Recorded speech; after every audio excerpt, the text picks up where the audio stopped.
on today's StoryBeat. I think you've always got to be prepared to give 100% or more. You've got to be prepared that there's going to be good times and bad times. You've got to learn to deal with a lot of rejection. The only other advice I can give is enjoy it, have fun with it. This is StoryBeat with Steve Cuden, a podcast for the creative mind. StoryBeat explores how masters of creativity develop and produce brilliant works that people everywhere love and admire. So join us as we discover how talented creators find success in the worlds of imagination and entertainment. Here now is your host, Steve Cuden. Thanks for joining us on StoryBeat. We're coming to you from the Steel City, Pittsburgh, Pennsylvania. My guest today, the rock and roll legend, Billy J. Kramer, grew up in Bootle, a Liverpool suburb. Upon leaving school, he became a train engineer by day and an aspiring singer by night, performing under the stage name Billy Kramer. Billy's performances at local rock clubs around Liverpool soon brought him to the attention of the one and only John Lennon. John urged Brian Epstein to sign Billy to an exclusive management contract. Billy jumped at the opportunity to become a full-time entertainer. Soon after, Billy was summoned to Brian's office to find John there, waiting for him with the suggestion that he add the J to his name to give it a rock and roll edge. From that day forward, Billy has been known as Billy J. Kramer. In March of 1963, Billy was the first person to have a hit record with a Lennon-McCartney song, Do You Want to Know a Secret?, which was written specially for him by John and Paul and produced by George Martin at Abbey Road Studios even before the Beatles recorded it. Billy toured extensively throughout the UK as the opening act for the Beatles, both before and during Beatlemania. Billy also headlined tours with such greats as Del Shannon, Gene Pitney, and the Everly Brothers. Billy's recordings of the Lennon-McCartney compositions, Bad to Me, along with I'll Keep You Satisfied, From a Window, and I Call Your Name, all became international million sellers. He also had a smash hit with the Mort Schumann, John Leslie McFarlane song, Little Children. Released as a double-sided single, Bad to Me and Little Children have the unique distinction of being the highest entry into the Billboard charts at number 8. That accomplishment has never been equaled. Billy's appearances on The Ed Sullivan Show, Shindig, and Hullabaloo secured his place in rock and roll history. In 1964, Billy performed as part of the legendary Tammy Show, along with such artists as James Brown, Chuck Berry, the Beach Boys, Marvin Gaye, the Supremes, Smokey Robinson, the Rolling Stones, and many others. To commemorate his 50th anniversary in the music business, Billy recorded and released new material entitled I Won the Fight. Billy recently released his autobiography, Do You Want to Know a Secret? Billy continues to record, perform, and promote his Storytellers show to international audiences. Won't you please stick around at the end of the show for a really fantastic treat? Billy has lent us his brand new Christmas song, Christmas Kinda Feeling. So for all those reasons and many more, I'm beyond honored and thrilled to welcome the great Billy J. Kramer to StoryBeat today. Billy, thanks so very much for joining me. My pleasure, Steve. Good to see you. Good to hear you. Well, thank you very much. So let's go back to your very earliest roots. We mentioned it a little bit in your bio, but you've been singing and performing for quite a long time at this point. How old were you? At what point did you notice you had singing ability? I was in the school choir. I wasn't expecting to get in it. What happened was the music teacher started playing a song and got us all singing it. And then he ran around the classroom going, you're in, you're in, you're in. And, that was it. I was in the choir, and I never wanted to sing solo. I was a shy kid, but I joined the choir, and we started doing festivals like in Formby outside of Liverpool, Southport, Blackpool, and things like that. Mm-hmm. And so from that, you had an inkling that you had some talent and ability. And so how long was it before you tried to then take that to the clubs and so on where people could hear you perform? It was quite a while. I was a kid then, and I started rehearsing in a club in Bootle called the Alpha Club, and hooked up with a neighborhood friend. He was learning the guitar, I was learning the guitar, and when each of us learned something, we passed it on to each other, and we started playing in his parlor. At the time, skiffle was very popular. Skiffle, big stuff. We started off playing the skiffle when Lonnie Donegan was very popular. Well, the Beatles and Lennon and McCartney were skiffle musicians as well, yes? I think everybody was, because it was not long after World War II. It was a cheap way of kids putting a band together. All you needed was like a tea chest, a broom handle, and a cord, a washboard, cymbals, that kind of stuff. So that's how it first started. And then it went on to rock and roll, and that came about because most kids were listening to Radio Luxembourg on a Sunday night. You started out also playing the guitar, is that right? I started off playing the guitar, and I formed a band with my friends, school friends and neighborhood friends, and we started to rehearse in a Legion Hall close by called the Alpha Club. And the secretary of the club came up to me one day and says, you're using all this electricity and everything, so you got to pay us back some way. And you have to do a show on a Saturday night. Really? So there was never anybody in the club, but we started playing on Saturday nights. We had different singers. I wasn't interested in being a singer. I wanted to play guitar, and that was the end of it. And but we started to get popular locally, and there was always a line on a Saturday night, and the place was packed out. And you had no formal training as a singer or I had no musician, training, and I was a bit self-conscious, to tell you the truth. Why? Well, because I always thought that I was overweight, and I didn't think I was good looking. I didn't think I was the right kind of. Well, eventually you had women screaming at you. Later, yeah. That surprised me, But that's how that started.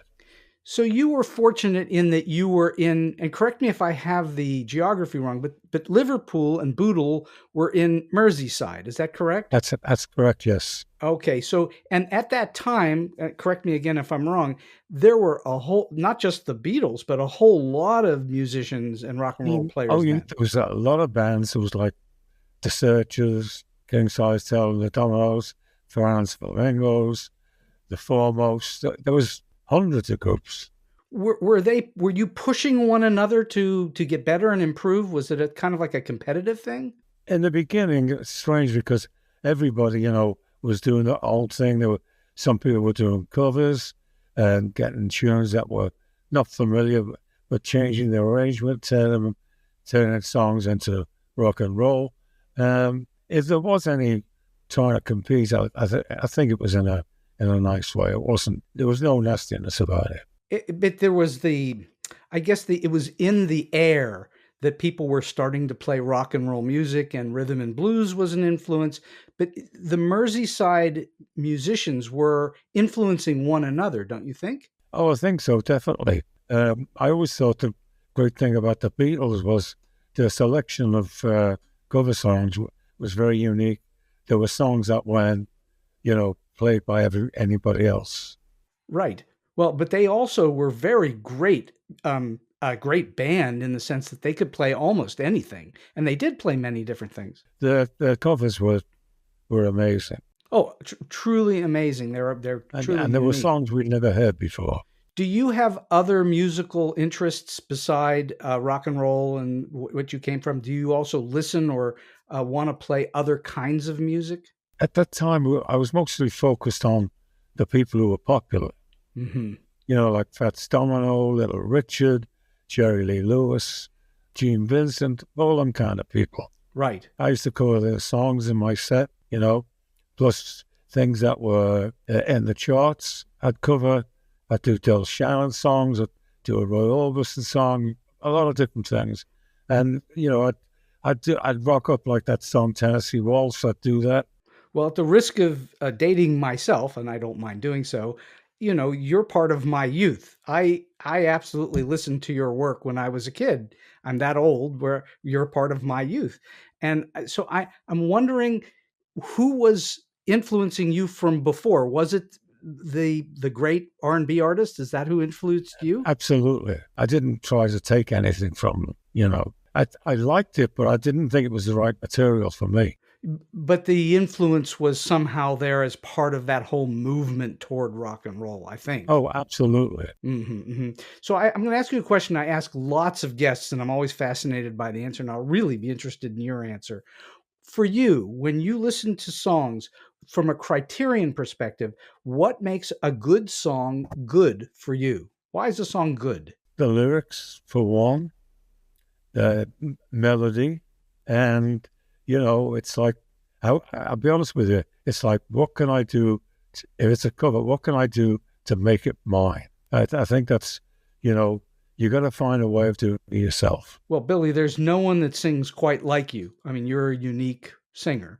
And so you thinking, how do you make it yours, makes it even that much more special, I assume. It's unusual for an act to be just like everybody else and succeed. And you weren't like everybody else. Well, you know, I'm flattered you say that, you know. Well, I think it shows in all of your hits. That's where I think it really shows. You know, a lot of people tell there's a lot of other stuff out there apart from the hits. Well, in fact, there's a ton of great stuff, including your very newest album, which is called "Are You With Me?" I think the beats that you have in that record are fantastic. That you're still playing that kind of music and singing it and creating it, I think, is a real testament to your dedication to that whole oeuvre. I'm always, you know, I try to write things, and I don't write a lot of things, but I try, and I'm always looking for new material. So do you think about that material with your audience in mind, or are you only thinking about the material that appeals to you, and then you hope the audience will come along with you? I hope that theirs will come along. Got to be, you know, something that I really like to do, you know. So when I listen to you sing, going all the way back to the beginning and even to the new stuff, what you impress me most about is how, I hope this sounds right, you sing in a laid back and cool manner. It's not frenetic, it's not screamy, it's very, very beautiful sounding.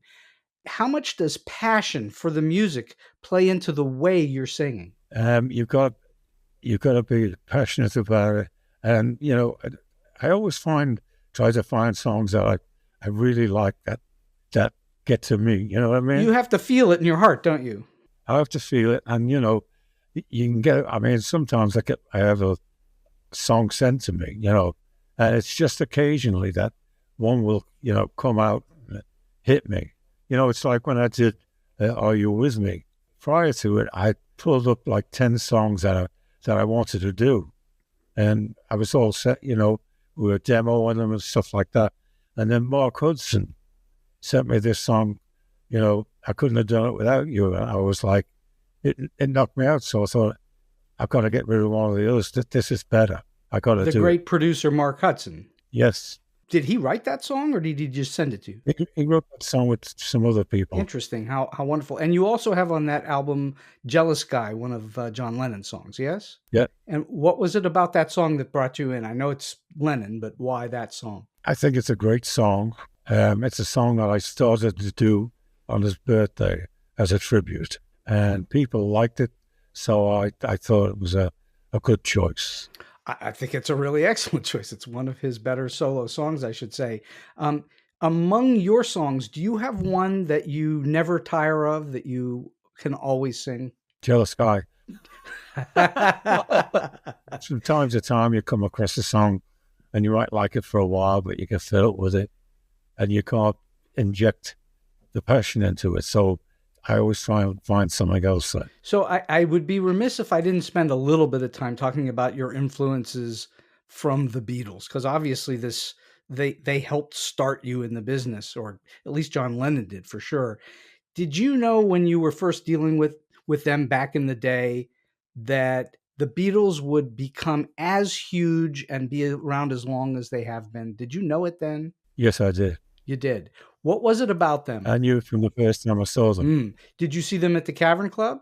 I saw them at the Cavern, but I also first saw them at Liverpool Town Hall. And you knew from the first time you saw them there was something about them? Yes, they were very unique. They They just had something that was charismatic. All right, so you not only received songs from them to sing, but you also then toured with them, and you spent, I assume, quite a bit of time hanging around with them as you toured. You know, I hung out with them in Liverpool before they made records.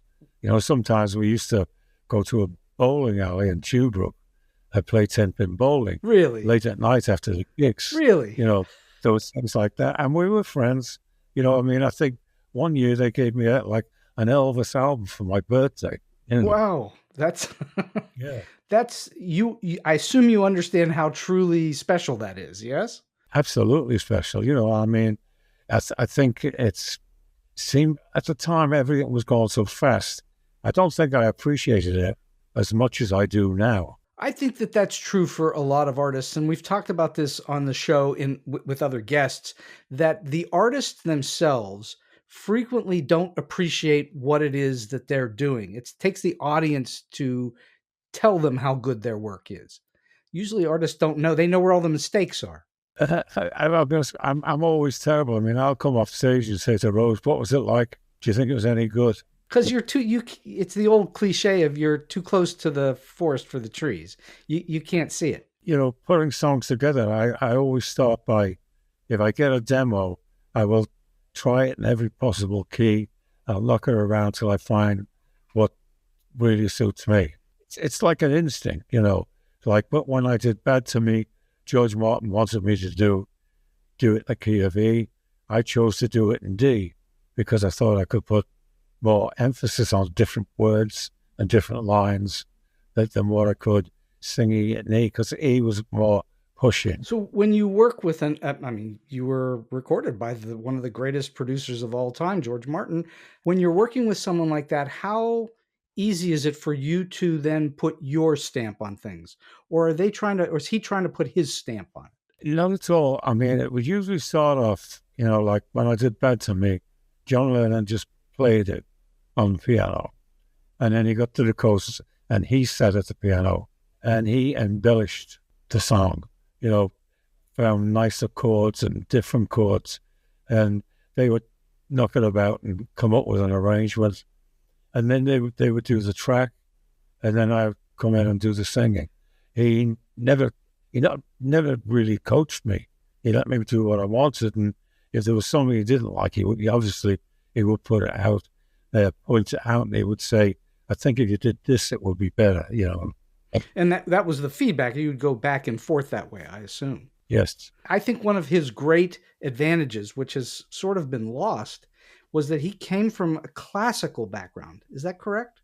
Oh, yes, and that's why he always found nice chords. You know, because I'll be honest with you, Bad to Me was very basic, and he really embellished it, you know. Mm-hmm. He takes it and makes it unique, or it brings it to a different level entirely. That's right. At that time, were you cognizant enough of music in general to be able to make that kind of influence, or did you need someone like him in the early days? I don't think so. I mean, the only thing that I really needed was the song played in the right key. The key. And he more or less let me get on with it, you know. How much did you rehearse songs before you went in the studio? I didn't. Well, I mean, do you want to know a secret? Sure. I did it on stage before for a long time. I also did it in Hamburg at the Star Club. We recorded it as we did it live. You actually recorded the recording that was released? You did that live on stage? The way we did it live, we did it in the recording. Oh, I see. You took the live performance and brought it into the studio. We did it exactly the same. That's very interesting. What would you say are lessons that you learned from John Lennon, from George Martin? Are there lessons that you learned early on that have carried you through to this day? Most of the songs I got on the day. I'd never heard them before. Really? And I had to learn them and think of how to sing them on the spot. Can you read music as well, or do you do it all by ear? No, I just have a good ear. That's amazing. And you were learning them in the studio as you were getting ready to record? Yes. That's incredible. I mean, you have a phenomenal ear then. That's what you have. And obviously you have super pitch. It was, I'll be honest with you, it was a bit stressful and taxing. I, I bet it was. I, well, And you look back and think, I could have done this better. I could have done that better. all right. So then you eventually meet Brian Epstein, and this is a turning point for you. Yeah, I mean, it was a turning point because I'd reached the stage where I was gigging every night of the week. I was also working for British Rail, and I knew, I was late nights and going to work. I knew I had to make a decision, and I was about to depart from Liverpool to go to crew for a year when Brian came along and said he'd like to manage me. Wow, that was fortuitous, huh? I was very flattered. Quite honestly, there were other people around, but I don't think I would have made it a career without being approached by Brian. So I must stop for just a moment and say that for those who don't know who Brian Epstein was, he was the manager of the Beatles who took them to their great stardom, and he found you as well. He found me. He found Jerry and the Pacemakers, Cilla Black. He managed a band called the Big Three. He managed the Foremost. What did he do? How did he make things happen for you? It was always an advisory. He would come to shows. He'd look at the set list and tell me what he thought of it, what songs I should keep in, what I should keep out, how I announced them. He'd give me better ideas of what to say to the audience, stuff like that, How important is the programming of your evening songs? That is the order of the songs. How important is that to making the show really work well? It's very important. And it's something that, you just have to work on, the right song to open with, the next song to follow it, bring an audience up to bring them down. They're always, what I think about when I write out a set list. Mm-hmm. And sometimes I'll do it for weeks. So you've operated for most of your career then, you've now mentioned it a couple of times, off of your gut, off of your feeling, rather than some great intellectual exercise. Yes. And that's important that an artist, I think it's important that artists feel things. But at the same time, you have to be practical, correct? Absolutely. I've been very lucky. I had great songs. I had a great producer and a great manager, and it was at the right time. Well, you're also lucky you have a remarkable voice. You look pretty Thank you. doggone good on stage and on camera. So all those things are, you can't control all of that. So, there's a degree of luck to it. But you worked at it too. How long did you work as a singer before things really started to happen for you? Well, I played around the clubs in Liverpool for a number of years. But I did a lot of shows at the Cavern, the Iron Door, Atrium Institute, Blair Hall, the Tower Ballroom, just loads of places. And it was good practice. Did I read about you that you started off, you were kind of a shy person and that you... Absolutely. And so what did you do to come into yourself? Was it just a lot of performance or anything else? Well, what exactly happened was the band were always searching for singers, because I wouldn't take it up. And then they sort of gave me an ultimatum and said, you're either going to give singing a shot or, you're out of the band. So at some point, you get put together with a band called the Dakotas, and eventually become known as Billy J. Kramer with the Dakotas, not and the Dakotas. Right. Why with and not and? Because they wanted their own identity. It was a strange relationship, to be honest with you. I was from Liverpool, they were from Manchester, and there's a difference. And, I wasn't bothered. I just thought, they were a good band. They were very good in the studio. They could turn things around on a dime if they were asked. So I wasn't bothered about names and stuff like that. Right. Did you get along with them off stage as well as on? At times. Not all the time, but I think that happened with everybody. Well, that's true. You're on top of each other 24 hours a day nearly, every day of the week. And, it was a very fast time. So you're bound to get on each other's nerves. I would think so. You're on top of each other all the time. So yeah, you're going to get on each other's nerves. I mean, ultimately look at what happened to the Beatles. They were as good a band as they come, but they got on each other's nerves eventually too. What was it about that band that made you, at least at that time, your work elevate to a point where you had big hits? What was it about that band? They were, at the time, very accomplished musicians. It's known now that a lot of bands in the 60s use session players. Mm-hmm. The Dakotas played on all my records. You know, if I was in the studio and we wanted to change the key, they would do it instantly. They were like session men, actually. But they were a band, you know. And in that way, they were very easy to work with. Other ways, it was difficult because we always had a different opinion on what songs to record. We always had a different opinion about the set list. I wasn't, quite frankly, I wasn't the star of the show. It was all of us. It was the group. Yes. That's why, you know, when you're saying, most people would not understand the difference between Billy J. Kramer with the Dakotas versus Billy J. Kramer and the Dakotas, but it makes a distinction in terms of how you fit in the world, how people think of you as, at that time, you were a unit, at least I think to the public. To the public, yes. I mean, with the Dakotas thing, I never really, it didn't bother me. You know, it was like Brian said, at first it was going to be Billy J. Kramer and the Dakotas, and then I don't know why, for some weird reason, they wanted it with the Dakotas. Sure. Well, and you've already said why, because they wanted to have that distinction, which I find fascinating. I mean, that's an artistic ego thing is what's going on at that point. You've spent virtually the rest of your career, which is a healthy long time, as a solo act, right? Yes. And what are the difference for you as a solo act, if any, between being a solo act and having a band supporting you?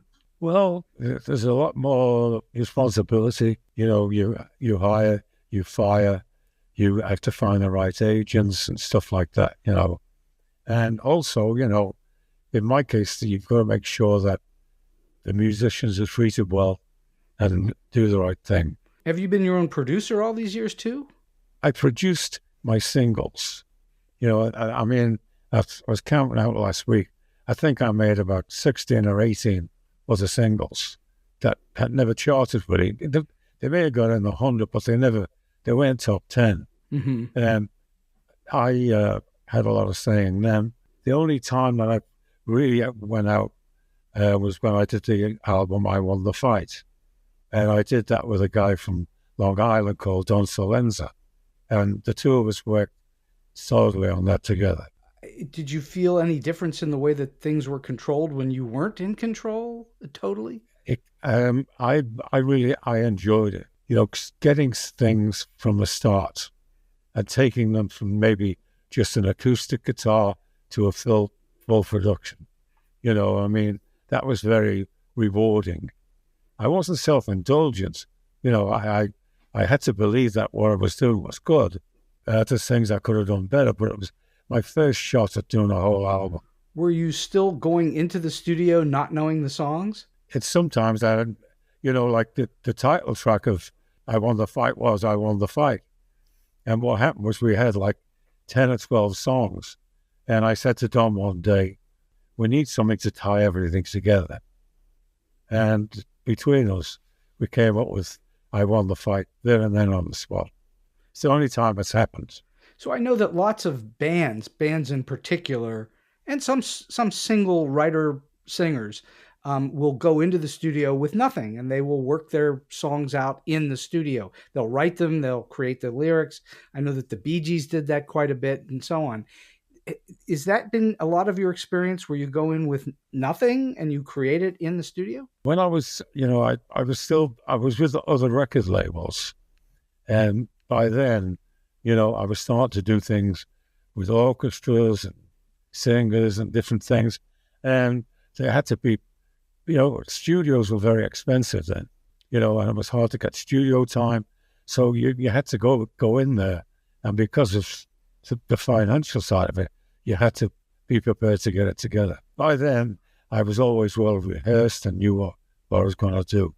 There were things that, I'll be honest with you, there were things that started off as just a group thing and ended up orchestrated later. Well, that becomes a monetary consideration then. Unfortunately, I mean, when I did the record Trains, Boats and Planes, all I did was put a rhythm track together with the Dakotas, and George Martin overdubbed the strings. Really? So yeah. That was put together a little bit different than your very, very first stuff then. Absolutely. Mm-hmm. And so you've also written songs too over time. When you sit down to write, do you write on a guitar or a piano, or how do you write on the guitar? Yes. What do you typically write, lyrics or music first? Think of the melody first, and then I think of an idea for the lyric. I've written songs in my life, and it's always been music first. So I write to the music. That's what you're saying. Do you not have a hook in mind, or you look for a hook after you have the melody? Sometimes, I wrote the song Liverpool with Love to get Brian Epstein in the Hall of Fame. It just started off, I wanted to write a song because we were going through a period where people weren't writing songs with 3 chords. They were writing them with 5 or 6. And I just thought, I want to go back and I want to do something the old way, like 3 chords. And all I had was the hook. Home to Liverpool with love. That was all I had. And but that's what you need sometimes, is just that hook. Yeah. That gets you in. And then do you also then play on the records too? No. You're just writing on the records. I don't think I'm good enough. But you're good enough to create a song, but not good enough to play technically on an album. I will come up with it roughly, and then I'll sit with someone like Don Salenza who will put it together for me. Well, certainly every video I've seen of you, and I've seen quite a few, you're never playing anything. You're always out front singing. So sometimes I play on stage. The odd song. Mm-hmm, mm-hmm. What do you think for you is the most challenging part of writing a song? I think the lyrics. Is it, as Billy Joel says, the tyranny of the rhyme? Is that the problem? Yeah, it's very hard. Sometimes it's easy, and sometimes it's like, it can take weeks. The Beatles must have had that unique thing where they could just bag them off, but I don't think many people can. They wrote it. They wrote many songs sitting in the studio on company time. That's why they're still there after 60 years. I think that's right. I think most people, you can get an idea. It's like the song I did of Mark Hudson's. It was something that I talked to him about, the idea, a year before. Oh, really? And then he called me up at the blue and he said, do you know when we were trying to do something? I said, yeah. He said, well, I've done it and put it together. So that's a case of the material of some kind got input into his computer, into his brain, and it took a while for the computer to figure it out, and then out it came. Yeah. That's sometimes just how it works for art. Yeah, as I say, you can have an idea and it might be, you just can't get to it, and then a year later, sometimes more, it'll come back. Some kind of inspiration hits. Once you have a song that you've chosen, you've decided you're going to choose this song or instead of that song, what is your first thing that you do? Is it you learn the songs backwards and forwards, or is it you go in and try and work it out in the studio from a vocals perspective? I write the lyrics out on a piece of paper by hand. Right. And then I sing it, and then I play the demo if it's a demo. If I don't get it right, I rip the paper up and start again. And I do that till I got it off pat. Do you have a studio in your home? No, I used to, but I don't now. So therefore you're doing a recording, a demo, and then you're listening, and then you're starting over again. So that's time. Yep. There's a lot of time involved. And I drive myself crazy. Are you a perfectionist? Absolutely. You're a perfectionist. So that's those kinds of things that don't seem perfect to you, they make you a little crazy. Sometimes it might be just one thing. It's like when I did Liverpool with Love, there's a line in it where it was like, it says, football noise, which is the soccer, teddy boys. No wonder our parents cried, because the Teddy Boys were the bad boys. Yes. You know, but that line, it was like weeks, maybe a month before I came up with it. It drove me crazy. This is a great question for me to understand how you do things, me as an artist, which is when you are being driven crazy like that, what do you do? Do you take walks? Do you exercise? Do you listen to other music? How do you deal with it? I do it like I drive myself crazy. I just reach a point where I go, I'll come back to it. You let it go. I let it go, and then I go back to it. You still enjoy performing live? Yes, I do. It's challenging. I still get nervous, but you know what? While I get that feeling about it, I'll do it, you know. I think the listeners should pay attention to what Billy just said. He has been performing now for, I'm not going to say how many decades, but decades, and you still get nervous. Absolutely. I think that is a sign, frankly, that you care. Absolutely, I care.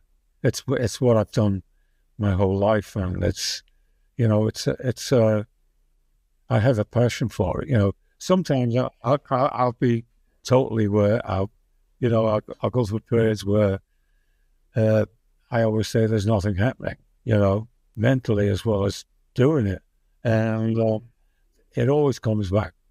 You know, it's like I went through a stage quite recently where I thought, you know, I've got a whole album together and I was going to put it out, and then I was going, shall I, shan't I? And then somebody sent me a song and I went, yeah, I got to do it. And it's always that next thing. It is always that next thing. And there's always these little triggers in life that keep pushing you on, especially if you're an artist, which you clearly are, that you're going to keep doing art. And it's not you don't run out of art. It just keeps coming. There's always a song that will come along. It might be the fact that it's a song that's a challenge. You know, it might be a song that rhythmically, it's different than anything you've ever done before. You know, learning things like that and different tempos and different styles, it's challenging to learn it. And when you overcome it and you can do it, it's a great feeling. Do you feel like inspiration, many creative people feel like inspiration comes through them from somewhere else, whether they call it God or the universe or whatever it is. Do you feel like your inspirations come through you or you generate them? It's a bit of both. You know, I mean, I've been like stuck on a song, but then I've got the idea, and it might be a week or two later, and I'll be at a meeting or something, and I'll go home and I have the answers. Once again, your computer in your head was working on the problem, even in your sleep and even in your downtime, and eventually it spits it out. I think of it like that, or I just sort of think, is it another gift from God? A gift from God. That's what I was curious about. I want to go back a half a step to performance, which I'm fascinated by.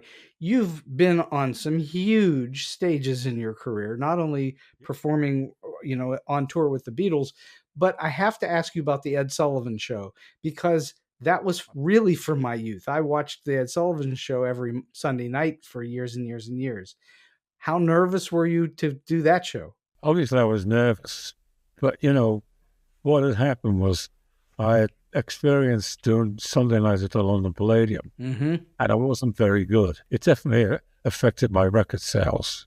I just thought, I'm never going to let that happen again. When I came to do a Sullivan Show, we went in the afternoon, rehearsed, and then I just went back to the hotel and watched TV and had something to eat. And I came back as closer to the time as I could, and I just went on and did it. You look at the camera and think there's like 70-odd million people watching you. But I try to think of it, isn't that great? So the Palladium, that was the big show in England, the sort of Sullivan in England. But Sullivan was even bigger in America. Am I right? Yes. If you could hit it on the Sullivan Show, you were going to get somewhere with that. I didn't realize that at the time. Oh, you didn't? To me, it was just a big TV show, and I wanted to be good on it. And it came off well, and I'm grateful that it helped me. Well, I would say so. And am I correct? Did I read correctly that you appeared 4 different times on that show in a year? Yes, they must have liked me. I would say they did. What did that show then do to your to use the word fame? How did it increase your fame? And did people start chasing you down the streets at that point? Did it change things for you? That had already started in England.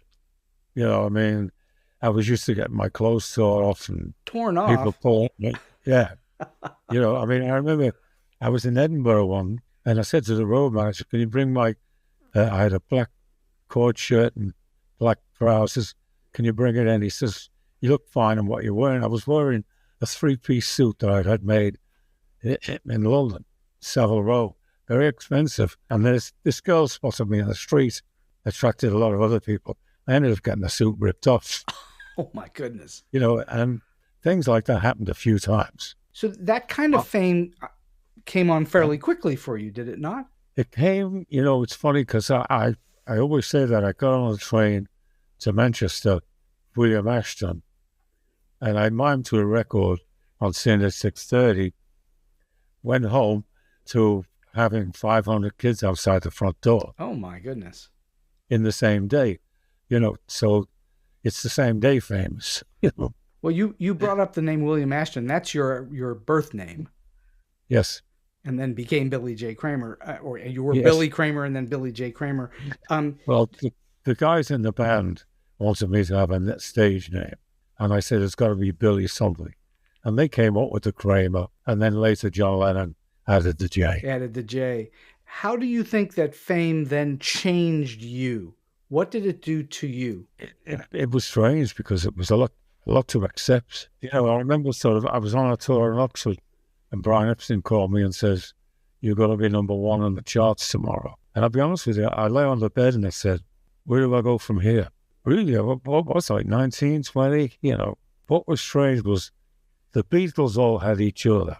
Me and the Dakotas, we worked together, but we didn't have each other. You weren't friends. And that was they weren't supportive. I always felt that the only reason that they took on the job of working with me was they were guaranteed a record deal on their own. And so you had no support at that time from those surrounding you, except perhaps Not really, Brian no. Epstein, yeah? Well, I mean, quite honestly, they never came up with a song. The songs were presented to me by John and Paul, and they were very rough. I had to arrange and put them together. A lot of the ideas were mine. Little Children was a song I discovered. It was my arrangement. Originally it was just a demo with Maud Schumer playing piano and singing it very badly, but I saw the potential in the song. What I think is fascinating is you're talking about, I say this for the listeners who think that show business is all peaches and cream. It's not. You actually have to struggle through certain things behind the scenes to get to the success in front of cameras and on recordings. And clearly you struggled with certain aspects of the business. It is a struggle, and it's, to me, if I look at it back now, I think that was very, very detrimental. Maybe there was so much going on, I didn't need the aggravation. You survived it, clearly. I would take a song to the Dakotas and play it to them, and they would say, well, we can't see it, we don't like that, we're not playing it. And so what would you do with that? How would you deal with it? I just move on to something else. Something else. That's all I did until my contract with AMI ran out, Mm-hmm. and Brian Epstein was in the stage of starting his own label. And I went out, and for the first time, I made a record with the Bee Gees. I did a song called Town of Tuxie Toymaker. It was the first time I'd used a big orchestra in the studio. And they were a bit annoyed with me, the Dakotas.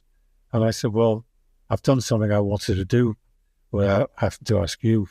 And do you feel like that impacted how you then looked at the business? Did it change in any meaningful way how you then approached finding songs and then singing then as a solo act? Yes, I started to really do a lot of research, find out all about publishers and what they had.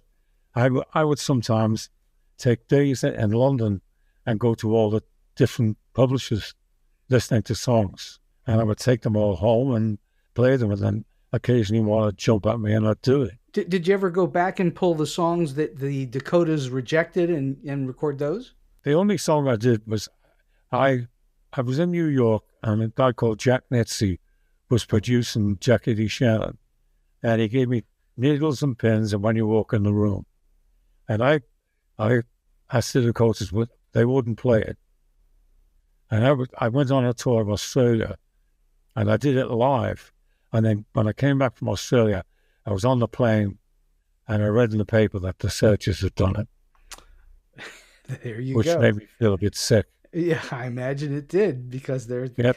But that was also the day and age when it was fairly common for covers to happen on a regular basis. One band would different bands would play a song. Quite frankly, they did a great version. What is your storyteller show that I mentioned in the bio? What is that? It's more or less what we've been doing today. I talk about the songs. I talk about how they were produced, how I got them, different things on the day of the sessions, and then I play the songs. You play them, not sing them? Sometimes I use a band. Sometimes I just use a couple of guitar players. Sometimes I've done it with tracks. And is that all over the world? Is it just the U.S.? Is it the U.K.? Where do you do those? Well, I've done it in the U.S. I've done it in England. And you still, I assume, have quite a few fans around the world. They do, yes. Which is very rewarding. People still listen to what you did, and it hasn't gone away. I mean, it may not be on radio play today, but it's still out there in streaming and everywhere else. It's on YouTube and all kinds of places. People tell me it's historic. Well, see, it is historic. It's now classic of its era. Tell us about your book, Do You Want to Know a Secret? Is it pure autobiography? It's pure autobiography. I was talking to Frank Stallone, Sylvester Stallone's brother, in California. I was doing a show there with him, and he just said to me, "You ever thought of writing an autobiography?" And I said, "I've never thought about it. I've got a couple of notes at home. The main thing is, who do I do it with?" And he suggested Alan Shipton, who'd done Kit Galloway, all the jazz people, and he'd just done Harry Nilsson's book and got a lot of awards and stuff. And he gave me his phone number and email address, and I got onto him, and he said, "I'd love to do it," which actually surprised me. And then he came to New York and spent some time with me. I wanted it to be factual, not a sex and drugs and rock and roll book. And he came on tour with me in England, and we put it together. I wouldn't do it again. I understand you would not do it again. I get it. It's a lot of work, and it's a hard road to hoe. But it must be satisfying to have it out there. It is, but it's like sometimes, it's like things will jump up. Like I forgot the fact that I was very close to Gene Vincent when I was in Hamburg. Stories about that. Then, there's like the Flying Scotsman, the train. I worked on the railway. I worked on the train when I was on the railway. I'd forgotten all about things like that. I'd be lying in bed and somebody could jump back. It was strange. Well, but you're not going to do a revised version of the book with all the added stories. I might just do that. Well, so you could re-release the book. I'd like to say you re-release it and you refresh, and it's the same thing, only it's a new day for it. I think it's a new day, and I think I'd be more focused now. Well, then have at it, because that just gives you more opportunities to get your story out there. So I've been having just the most fun talking to Billy J. Kramer for almost an hour now, and we're going to wind the show down just a little bit. And I'm just wondering, Billy, you've told us all these wonderful stories. Is there a story you can share with us that's either weird, quirky, offbeat, strange, or just plain funny from your illustrious career? There's a couple, it's like I was on stage outside of London, and it was a time when Flower Power was all ago. I was on stage in a caftan with the beads and all the thing, and there was these girls at the front screaming and all that stuff. And a guy walked on the stage from the side and poured a pint of beer over my head. Oh, why? And I said, "Why did you do that?" And he said, "I didn't want it." So, to me, I always thought, how would you answer that?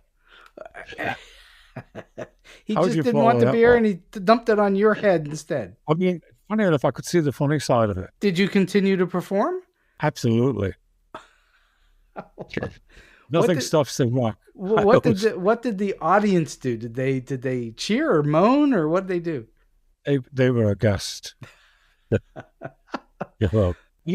had odd things like happen. I was in California I was doing a Beatles Fest, and a girl walked on the stage with a sock framed behind glass, and she come up with this story about how when I was on tour there in the 60s, she crept into my bedroom and stole a pair of my socks. Oh my goodness! And had them framed. Oh my goodness! I thought that was weird. That's a little weird. Did she ask you to sign them or something? No, I was like, I'll be honest with you. In that one, I didn't know what to say. I really didn't know what to say. I was like, are you joking? Or what? I didn't know what to say. You stole your sock. Oh gosh. That's also a little creepy, don't you think? That somebody snuck into your room? I thought it was creepy. And so, all right, last question for you today, Billy. You've shared with us a massive amount of advice throughout the whole show. Lots of thoughts for people who are trying to get into this business or try to make something of themselves. Do you have a single solid piece of advice or a tip that you like to give to those who are starting out, or maybe they're in a little bit trying to get to the next level? I think you've always got to be prepared to give 100% or more. You've got to be prepared that there's going to be good times and bad times. You've got to learn to deal with a lot of rejection. The only other advice I can give is enjoy it, have fun with it. I think that's inspiring. It's going to be hard work all the way through, but you've got to stay inspired and make things happen if you're really going to be in the business, that's for sure. And clearly you have done that. You've stuck with it a long time, and I give you lots of credit. There's always bumps in the road. There are, as my grandmother used to say, there's always a fly in the ointment. She used to say that phrase, and so you have to kind of take the good with the bad, and you work through those things, and that's what makes life. It's what makes the journey interesting. Sure. I realized I'd never done an audition for something. And Brian Epstein and other people had mentioned like doing a musical or something. And I saw the play Blood Brothers, and I thought to myself, I can do that. I don't have to learn an accent because it's a Liverpool play. All I have to do is learn the songs. And I learned the songs, I learned the dialogue. I auditioned in a theatre on Broadway. It was something I wanted to do, and they said, you'd be great. They never called me back. And what came to me was quite honest. I thought of like actors who go on auditions every day of the week. Every day. Look back and that's, you have to learn to just let it roll off you. Well, you had a little bit of spoilage in the sense that it happened to you fairly quickly early on without you having to go through all that process. But there are actors that get up every single day and go on auditions and don't get cast and don't get cast and don't get cast until someday something catches. One time you had to have a record deal. Most of the record companies have their own studios and things like that. People are making their own music in their own studios or hiring studios. So it's a different process. It's definitely a different process today than it certainly was back in the day when you started. Well, let's face it, there's no CDs. Vinyl's made a sort of comeback. It's strange that everything's a download. It's streaming. I think it's unfortunate because I think kids are missing something. I miss album covers. I miss being able to read the lyrics and look at pictures. I miss all that. And who played on it and all the information. Exactly. I think that's a missing thing. Well, liner notes were an art form at one time, and album covers were an art form. They were prized, but not anymore. Now it's all gone. I think it's missing. Well, I agree with you. I think it's desperately missing, and I don't see it coming back anytime soon. But that's the way it is. You never know. You don't know. You're correct, but I don't envision it happening tomorrow. I don't, but did you ever think Bottle would come back? No, I didn't think it would come back, and it certainly hasn't come back as big as it once was, but it did come back. Yeah, and I think it could happen with CDs and things. Well, I agree. CDs I think are a fine form. I don't know about 8 tracks or cassettes because I think they wear down too easy. But vinyl you can keep, and CDs definitely work. And you're always going to have, I think, at this point, some form of streaming. And so there you have it. The question is can anybody make any money at it anymore? That's the problem. It's very difficult, and that's why I think a lot of today's bands, it's the doing shows, festivals, big audiences. That's the only way, and I think that's very sad. It is. I also think, like, how did new people get their stuff out to the public? They can't. And the only way is by doing these festivals and things. And touring touring as an opening band for some bigger act and that kind of thing. Well, I think it's people like Paul McCartney and Bruce Springsteen and people like that. I think they're okay with it, but I think there's a lot of smaller people are not getting the breaks that I think they're used to and they're getting now. I agree. It's much harder because it's harder to get what used to be called radio play. That's sort of gone away. And now you have to find streaming. Let's face it, these radio shows where they'll play one after another without any announcements and new DJs with new ideas to come along. And it makes it harder for someone new as an artist to become known. It's just really hard. So Billy J. Kramer, this has been so much fun for me, and I really can't thank you enough, really, for your time, your energy, and for your great wisdom, and for all that music from my youth, which I still treasure. And I thank you so much for spending time with me on the show today. Thank you very much. It's been a pleasure. And now, as promised, Billy has been so very generous to lend us his wonderful new Christmas song. So please sit back and enjoy Billy J. Kramer's Christmas Kind of Feeling. It's a Christmas kind of feeling, jolly appealing, cozy and warm. Time for getting together, sharing that Christmas feeling once more. Look at the snow on the rooftop and the stars in the winter sky. The Santa will be coming soon with toys for those who be nice. It's a Christmas kind of feeling, jolly appealing, cozy and warm.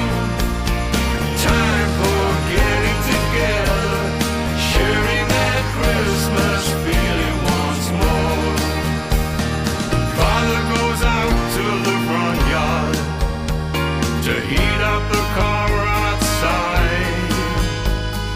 Mother rounds up all the kids for the holiday party tonight. It's a Christmas kind of feeling, jolly appealing, cozy and warm. Time for getting together, sharing that Christmas feeling once more.